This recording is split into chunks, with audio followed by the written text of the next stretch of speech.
paling tidak ada satu sebagai operator misalnya yang on kamera. Saya kira gitu. Saya berpikiran positif kepada mahasiswa, walaupun tidak buka kamera, saya yakin tetap menyimak. Dan tetap bisa konsentrasi. Salah satu kewajiban dosen adalah berpikir positif terhadap mahasiswa. Begitu kan ya teman-teman? Ya enggak? Iya Bapak. Ya, begitu ya Mas Muhammad Izzuddin ya. Mas Muhammad siapa ini lengkapnya?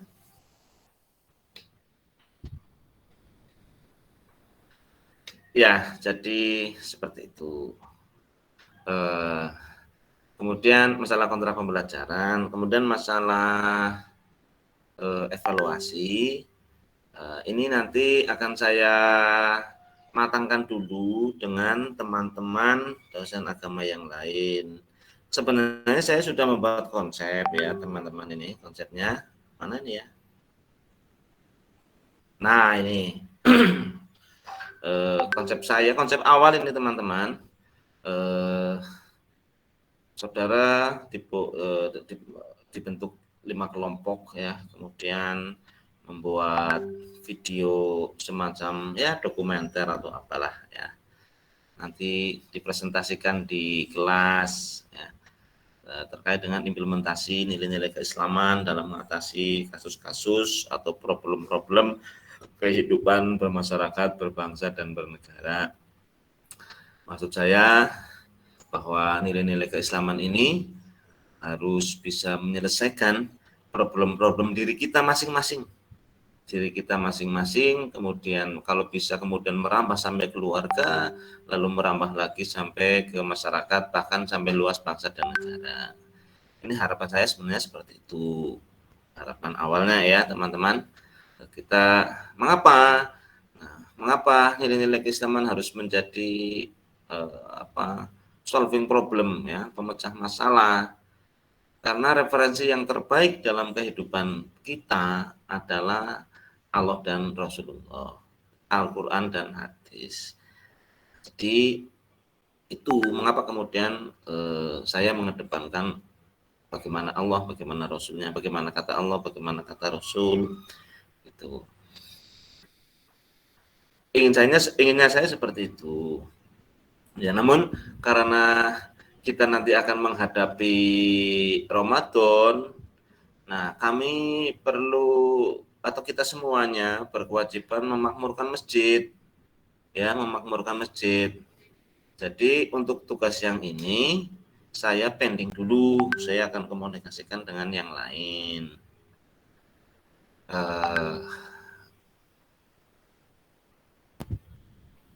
Nanti saya akan komunikasikan dengan tim teaching saya gitu. Nah, terkait dengan ini, jadi saudara sementara tidak fokus ke sini dulu, di pending ya. Walaupun ini dalam sistem penilaian itu kami buat nilainya yang sangat besar. 50% penilaian itu dari tugas yang ini, 50%. Tolong untuk minggu depan saya diingatkan lagi perihal ini ya, barangkali saya lupa atau gimana, saya diingatkan lagi, Pak, bagaimana tentang tugas itu, jadinya nanti mengikuti kegiatan Ramadan atau fokus dengan yang ini gitu. Ini 50% teman-teman.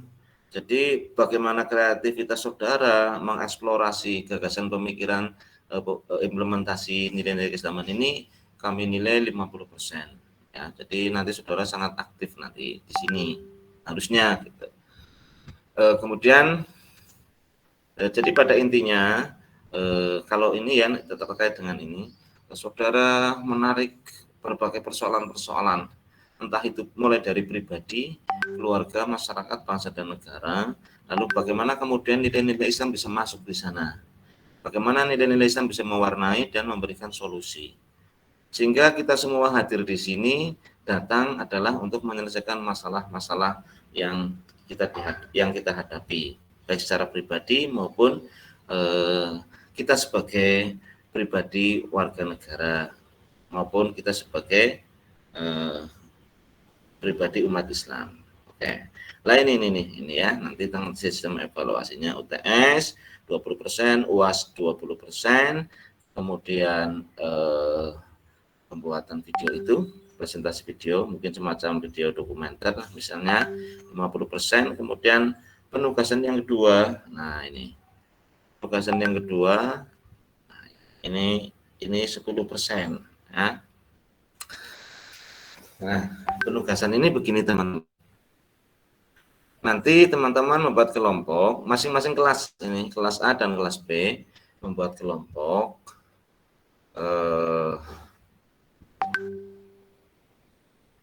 kelompok 13 ya, 13 kelompok. Buat 13 kelompok, kemudian membuat rangkuman dari materi yang ada di buku PAI Unsud, buat rangkuman, lalu dibuat PPT ya, dibuat PPT dan dipresentasikan. Nah, dipresentasikan. Ini saya ambil pembuatan PPT, kemudian presentasi, keaktifan saudara di sini, partisipasi aktif saudara di sini, kita ambil 10%. Tapi kalau yang tadi itu yang presentasi implementasi nilai-nilai keislaman itu 50%. Itu teman-teman. Ya.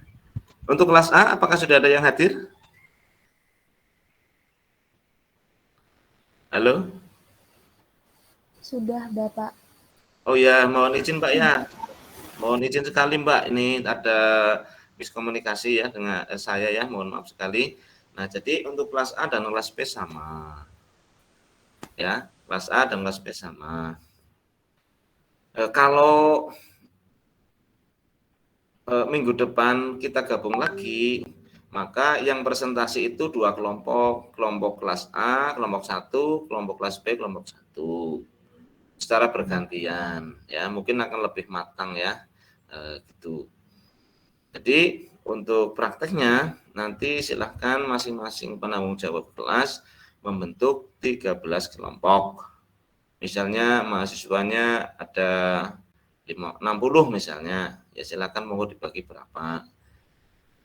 Mau urut absen, urut abjad, urut daftar hadir, monggo, mau ganjil genap monggo, mau dari awal sampai akhir ya, lihat daftar hadirnya monggo, atau dari akhir, dari NIM terakhir sampai ditarik ke NIM pertama monggo. Saya berikan kesempatan ini untuk saudara menentukan sendiri dan saudara mendiskusikan dengan teman-teman. Tapi pada intinya kelompok pertama minggu depan itu sudah siap dengan memberikan materi yaitu hakikat agama. Baik, sampai di sini dulu. Apakah teman-teman sudah bisa memahami apa yang saya sampaikan?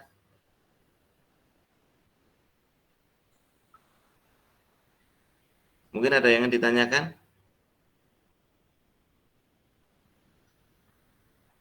Kelompok B, PJ-nya siapa ya? Kelas B? Saya, Pak. Mbak Suhairina, apakah bisa dipahami, Mbak? Bisa, Pak. Oke, jadi gimana, Mbak? Berarti nanti saya di kelompok dulu ya, Pak. Buat Ya, presentasi minggu 13. depan. Ya, dan kelompok yang pertama minggu depan langsung presentasi. Nah, nanti terserah teman-teman ini mau digabung atau tidak. Mungkin kalau digabung lebih gayeng ya, karena presentasinya 2 kelompok dari 2 kelas. Begitu Mbak Suhairina, terima kasih. Untuk penanggung jawab kelas B, kelas A? Saya, Siap. Bapak. Oh, Mbak Uswatun Hasanah. Nah, bagaimana Mbak, bisa dipahami? Bisa untuk izin bertanya, Pak. Untuk kelompoknya itu dari kelas A sama B dicampur atau masing-masing kelas gitu, Pak? masing-masing kelas. Masing-masing kelas. Jadi nanti ketika kita berkesempatan kuliahnya kok daring seperti ini, maka gabung nggak apa-apa. Jadi setiap pertemuan itu ada 2 presentasi yang membahas satu topik yang sama. Wah, ini keren teman-teman. Seperti kuliah S2 ya. Satu pokok bahasan dibahas oleh beberapa kelompok. Mudah-mudahan nanti akan lebih komplit. Saya kira itu Mbak. Tetapi ketika nanti kuliahnya harus luring, ya kita masuk kelas masing-masing. Begitu Mbak Uswah. Baik, terima kasih Pak. Ya, ini Mbak Uswah apa Uswatun ya? Iya teman-teman, ada yang panggil Uswah, ada yang panggil Uus. Oh Uus, oke. Ya terima kasih Mbak Uus, terima kasih Mbak Suharin. Baik, jadi untuk tugasnya seperti itu.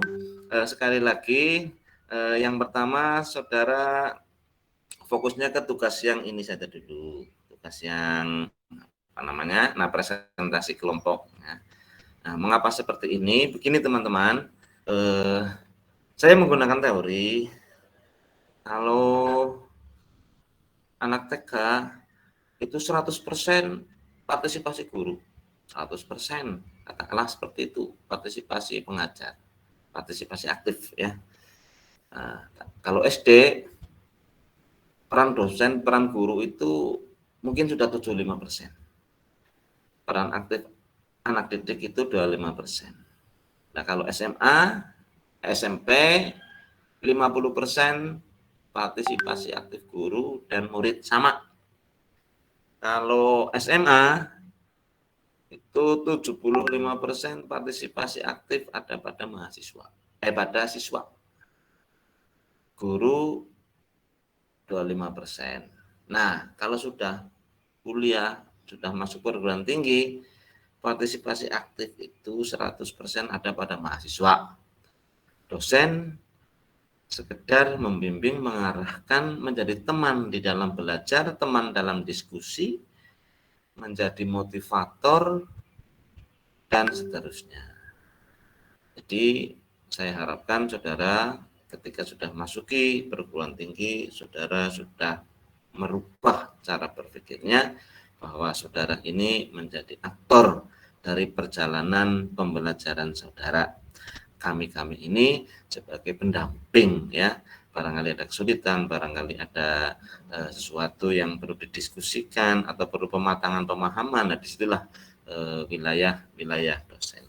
Jadi lebih kepada memberikan motivasi. Saya kira itu. Baik, saya kira karena penanggung jawab kelompok masing-masing kelas ini sudah paham dan saya berprasangka baik ya pada teman yang lain, berarti yang lain juga paham, sudah paham. Terus temanya, temanya ya. Nah, temanya itu sesuai dengan pokok-pokok bahasan yang ada di buku Pendidikan Agama Islam Unjud. Dan itu menjadi referensi utama ya. Referensi utama buku Pendidikan Agama Islam Unjud. Kemudian setelah itu buku-buku PAI dari berbagai perguruan tinggi yang lain. Silahkan kalau saudara minat cari baca buku-buku agama Islam dari perguruan tinggi agama yang lain. Tapi yang pokok dari Unjud.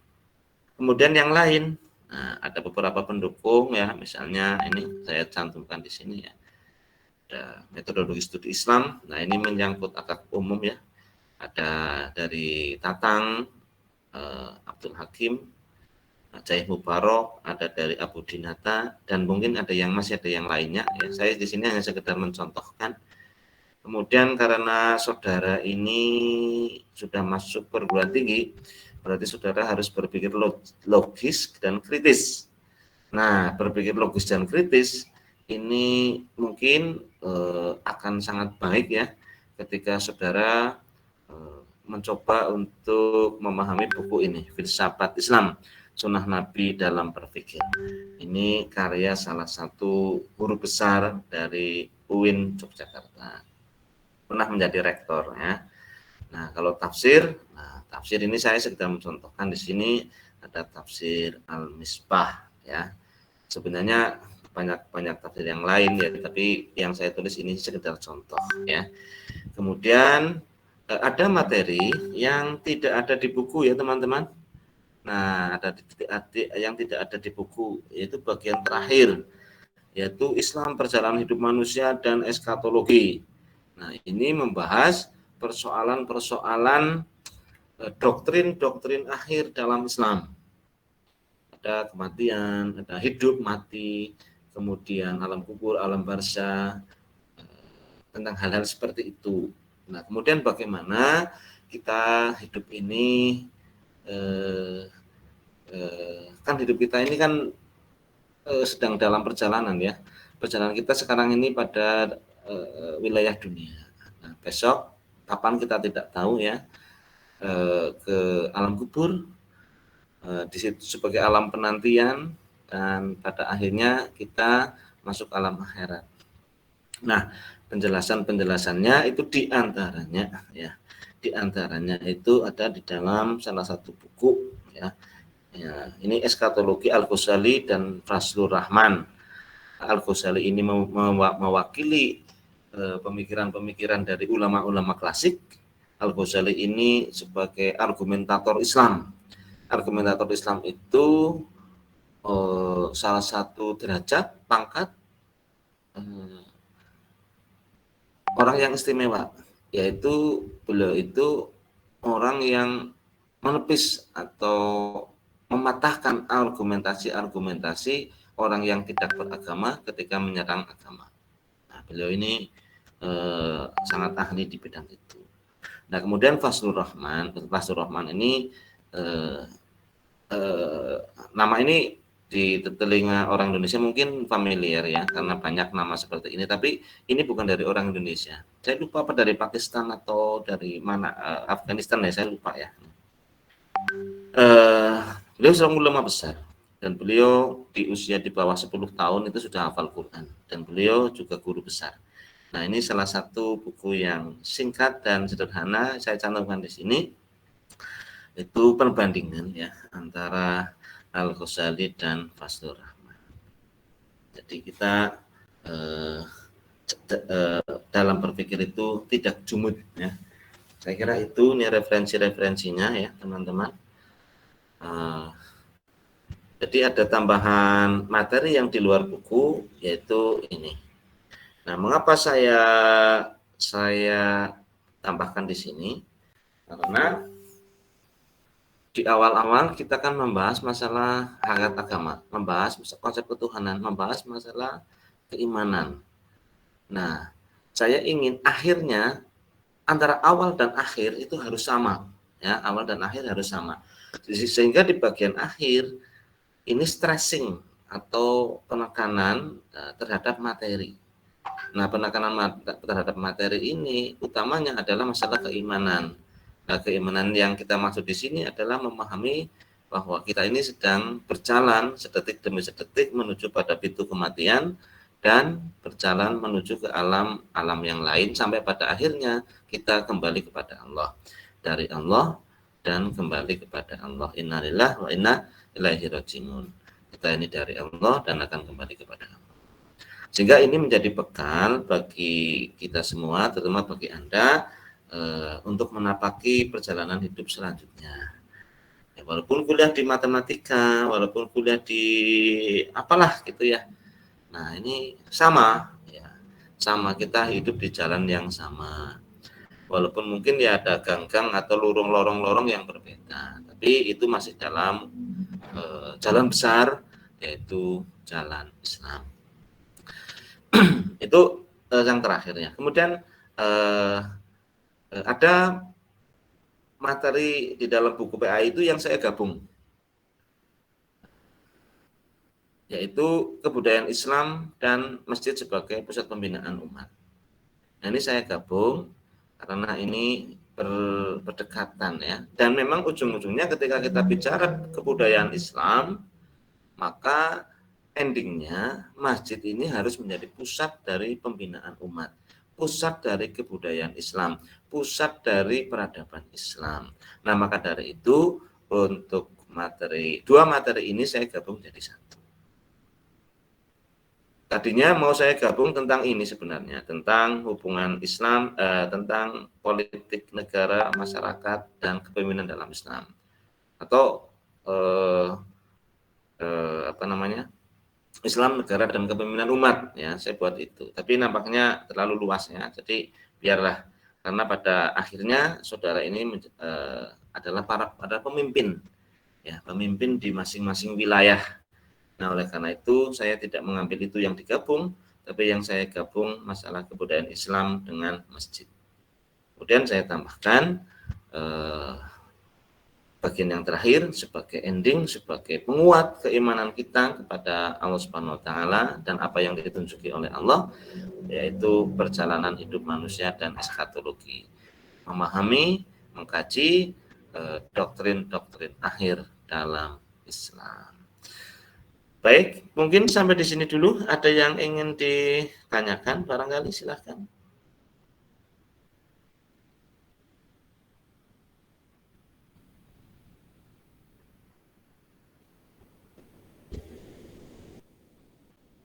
Halo, ada yang ditanyakan? Mbak Uswah, Mbak Uus, bagaimana Mbak Uus? Terus tadi ya satu lagi, Mbak siapa yang kelas B? Irina, Pak. Mbak siapa tadi Mbak? Mbak Suhairina. Oh ya Mbak Suhairina. Mohon maaf kalau nama saya agak sering lupa ya, tapi kalau wajah nggak lupa biasanya. Lama hilangnya, tapi kalau nama sering lupa. Jadi kalau suatu saat saya lupa memanggil nama, saya panggil Wanda, nggak apa-apa ya Mbak?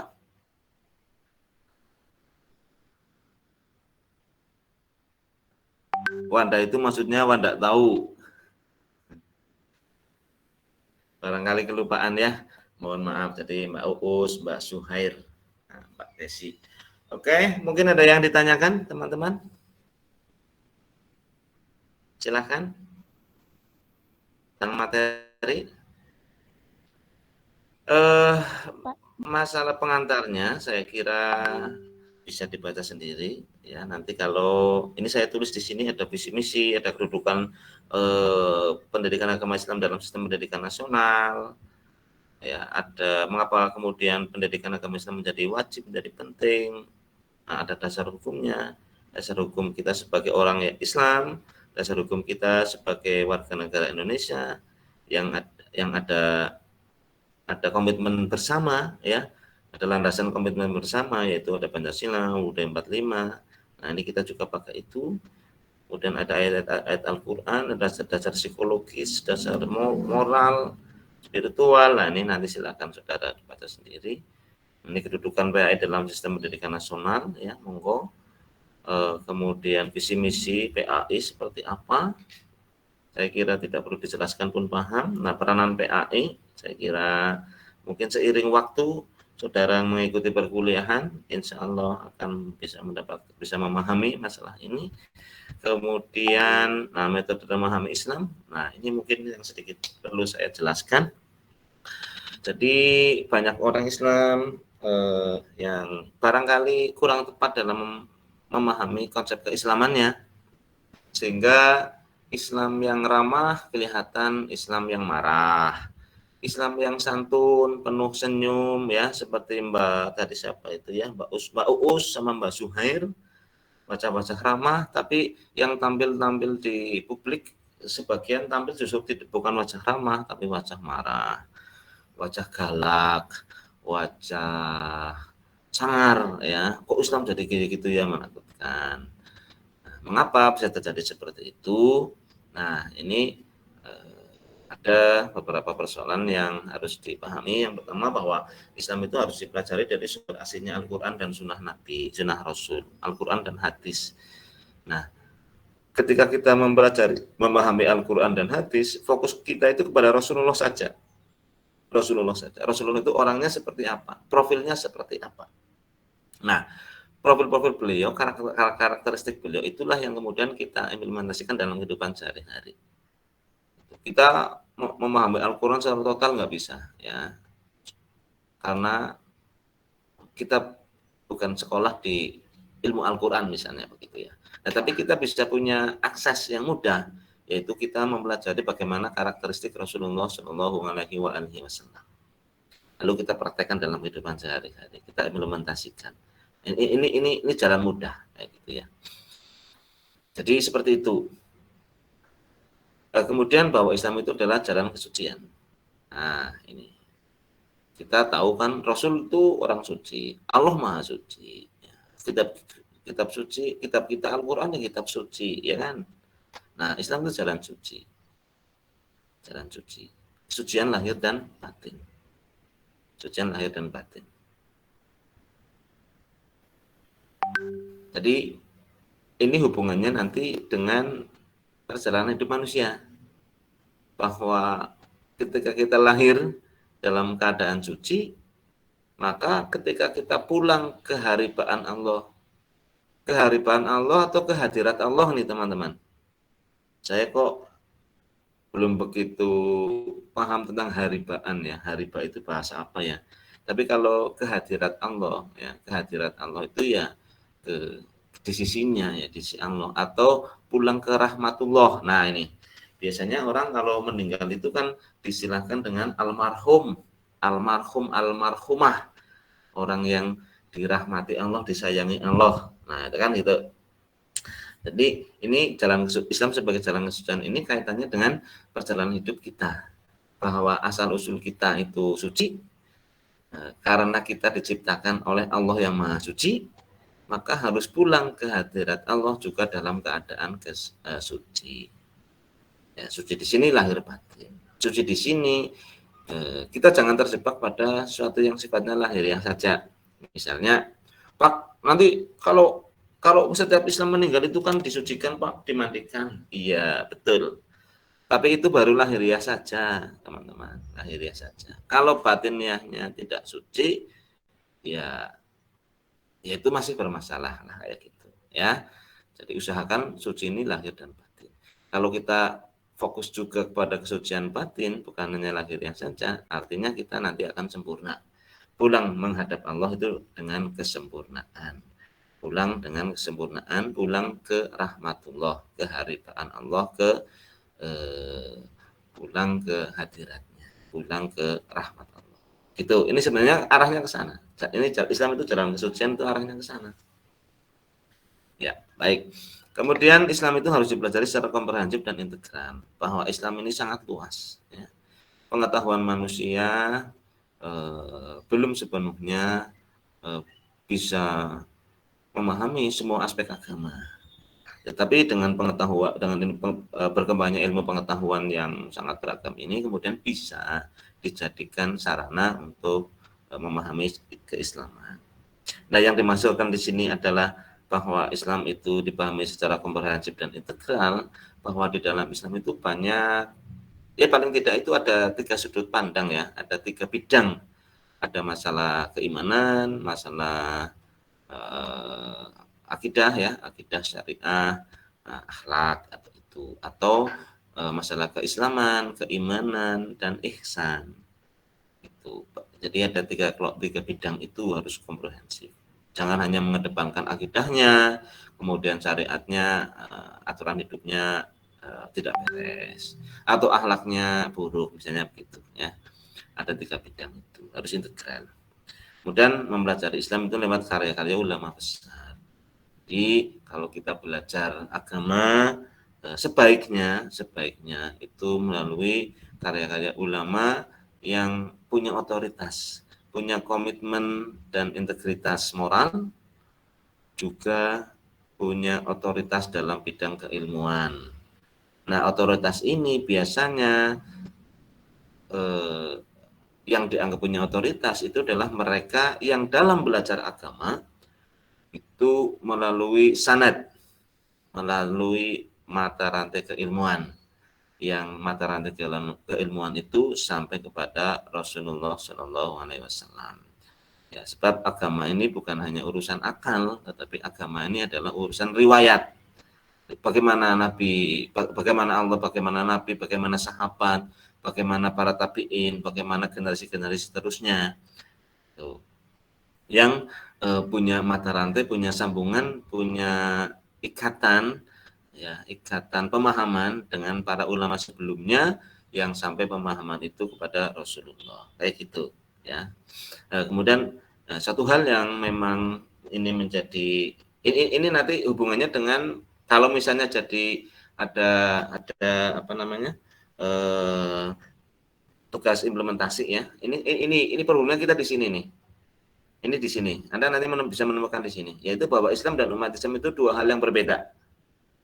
Islam dan umat Islam itu dua hal yang berbeda. Islam adalah sesuatu, umat Islam adalah sesuatu yang lain. Al-Islamu syai'un wal muslimuna syai'un. Islam itu sesuatu dan umat Islam itu sesuatu yang lain. Jadi ada jarak, ya, antara Islam yang sempurna dengan keadaan orang Islam sebagai pemeluknya. Misalnya ini, Islam mewajibkan kita belajar. Islam itu mewajibkan belajar dan sangat eksplisit. Saya kira di agama lain saya tidak tahu, ya, tapi Islam itu sangat eksplisit.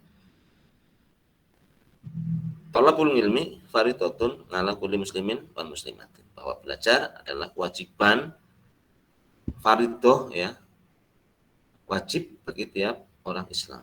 Ini wajib kan? Tapi faktanya kalau kita lihat secara umum, justru ketertinggalan umat di dunia ini, kalau kita lihat rata-rata ya dari kalangan yang mayoritas sebagai umat Islam. Misalnya begitu. Nah, ini kan menjadi problem. Nah, ini bisa nanti kemudian menjadi bahan ketika nanti saudara jadi mendapatkan tugas untuk presentasi implementasi keislaman. Nilai-nilai keislaman. Karena ini menjadi problem kita, ya. Problem kita. Islam itu adalah sempurna, tetapi kita jauh dari kesempurnaan. Ini yang menjadi garapan kita itu di sini. Misalnya Islam mengajarkan persatuan, tapi faktanya, ya, faktanya di Timur Tengah sendiri seperti itu. Ya, di Indonesia kadang-kadang ada perbedaan sedikit. Terus yang muncul itu bukan proses dialogis, tapi proses marah, gitu ya. Nah, marahnya itu dengan cara-cara yang tidak elegan. Oke. Nah, kemudian yang terakhir, Islam itu dipahami dari berbagai ilmu yang berkembang sampai sekarang. Ya, maksudnya di sini bahwa Islam itu bisa didekati dengan berbagai disiplin ilmu yang berkembang.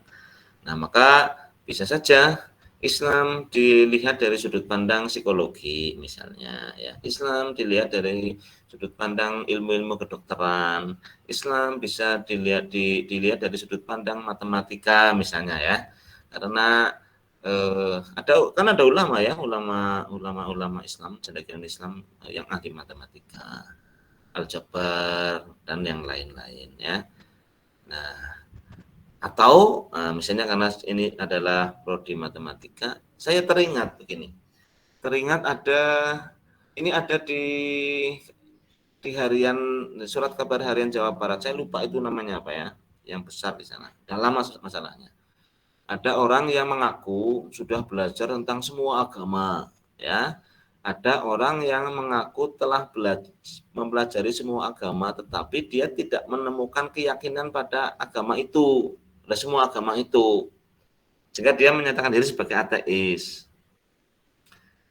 Kemudian ada seorang insinyur, ya, cendekiawan lah, ya, seorang Muslim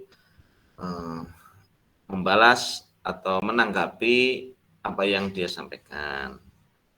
Tanggapannya itu seperti ini, sederhana. Dia katakan begini, kalau Anda seorang ahli matematika, carilah agama yang dalam beribadahnya itu menggunakan rumus-rumus matematika, kayak gitu. Kalau Anda seorang peneliti, maka carilah agama yang mendorong umatnya melakukan eksplorasi penelitian. Kalau Anda seorang ahli jiwa psikologi, ya, maka carilah agama yang mendorong, yang banyak membahas persoalan-persoalan kejiwaan. Kalau Anda seorang macam bla bla bla bla kayak gitulah intinya ya. Yang pada akhirnya dia menemukan bahwa Islam, ya, Islam itu sebagai jalan hidup dia. Nah, ini karena seperti itu. Nah, jadi bisa saja orang masuk Islam lantaran menemukan rumus-rumus matematika, ya bisa saja. Karena ada juga dari Profesor Prancis saya pernah baca ya, masuk Islam gara-gara melihat kuburan sahabat Nabi itu masih utuh. Nah, ini fakta-fakta. Ini hal yang lain ya. Tapi ini maksudnya orang masuk Islam itu karena hidayah itu adalah otoritas Allah.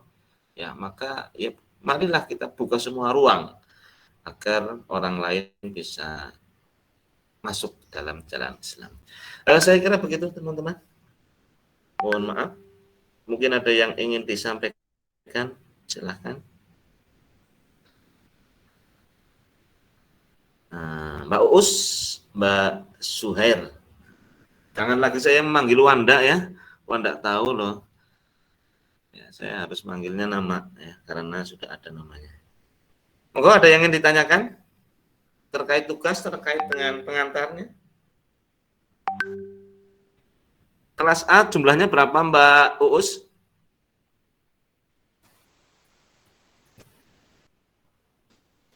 Dari Kelas B berapa Mbak Zuhair?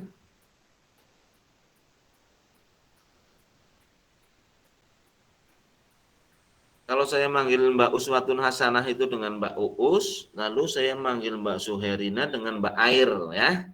Mbak Air. Izin ya Bapak, untuk kelas A ada 38 anak. 38 anak. Kelas B Mbak Air, maaf ya ini guyon-guyon ya.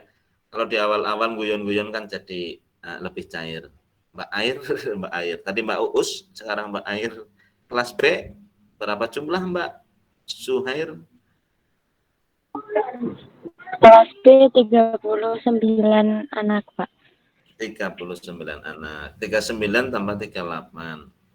Tapi ini 72 ya. Mungkin ada yang keluar ya, sinyalnya kurang baik. Baik, ada yang ingin disampaikan Mbak Uus dan Mbak Air? Maaf Mbak Air, Mbak Suhair. Mbak Suhair. Bagaimana? Ada yang ingin disampaikan? Tentang tugas minggu depan ya, tugas keduanya apakah jadi atau tidak ya. Karena saya juga harus mengarahkan saudara untuk pemakmuran masjid berupa kegiatan amaliyah Ramadan. Tolong minggu depan saya diingatkan untuk itu. Dan jangan lupa minggu depan kan masih online ya. Masih online, kita gabung saja.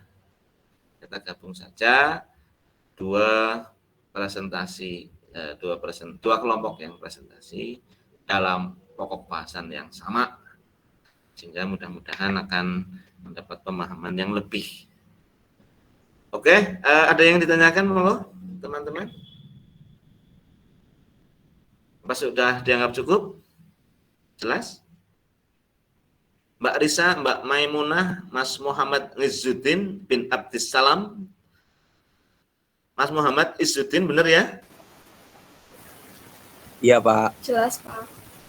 Jelas. Izzuddin, benar? Namanya Iya, Muhammad Pak, benar. Izzuddin. Iya. Ada tambahan lain nggak? Apa? Muhammad apa? Fikri, iya. Kok lupa? Oh, Fikri. Ini ada Sultanul Ulama, ya. Ada raja para ulama, namanya Sultan Izzuddin bin Abdissalam. Nah, beliau ini petinggi atau raja dari para ulama fikih ya. Mudah-mudahan saudara akan menjadi orang yang paham dalam beragama ya. Mbak Risma, ada yang ditanyakan? Mbak Naila?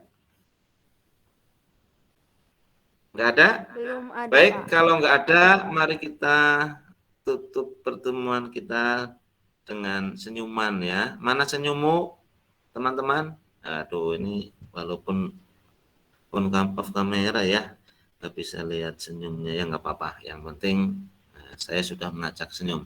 Ya, mari kita sebagai ungkapan syukur pada Allah Subhanahu wa taala atas nikmat-nikmat yang telah diberikan kepada kita, atas nikmat yang sedang diberikan kita, dan atas nikmat yang akan diberikan kepada kita. Dengan wajah tersenyum ya. Mari kita lafalkan lafal hamdalah. Alhamdulillahirabbil alamin. Terima kasih, mohon maaf atas segala kurangan, atas segala kendala yang terjadi pada kuliah perdana kita. Terima kasih sekali lagi dan saya tutup, mohon undur diri. Silakan nanti Anda berembuk untuk membentuk kelompok. Assalamualaikum warahmatullahi wabarakatuh. Waalaikumsalam